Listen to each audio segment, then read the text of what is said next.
బాలయ్య బాబు గారి అభిమానులకి మామూలుగానే పూనకాలు. ఇలాంటి ఒక షో పడితే అది కూడా 3D ఎఫెక్ట్స్ లో ఉంటే నిజంగా అభిమానులు ఏ రేంజ్ లో తాండవం చేస్తారు అనేది అయితే అర్థమవుతుంది. సో December 5 అఖండ 2 థియేటర్స్ లో మామూలుగా ఉండదు. నాకైతే క్లారిటీ వచ్చినాక మొదటగా ఒక నార్మల్ ఎక్స్పెక్టేషన్స్ ఉంటాయి. బట్ 3Dలో చూసిన తర్వాత చాలా డిఫరెంట్ ఎక్స్పీరియన్స్ ఉంది. అండ్ మెయిన్ గా నాకు ఇందులో మన విలన్ క్యారెక్టర్ ఆయన ఎలా చూపించబోతున్నారు, ఎందుకంటే ఒక కన్ను మాత్రమే చూపించుకుంటూ వచ్చారు ఆదిపిల్లి శెట్టి గారిది.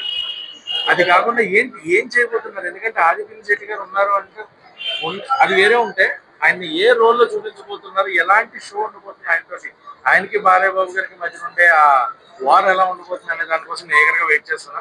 మిగతాదంతా మనకు తెలిసి ఎలా ఉంటుంది అంటే, బట్ నాకు మెయిన్ టార్గెట్ అయితే అది ఆదిపిల్లి శెట్టి గారు బాలయ్య బాబు గారు మధ్యన ఉండే రైవల్రీ ఎలా ఉంటుంది అనే దానికోసం వెయిట్ చేస్తున్నాను. ఇటువంటి మరిన్ని వీడియోస్ కోసం మా ఛానల్ని సబ్స్క్రైబ్ చేయడం మర్చిపోవద్దు. Thank you so much for watching.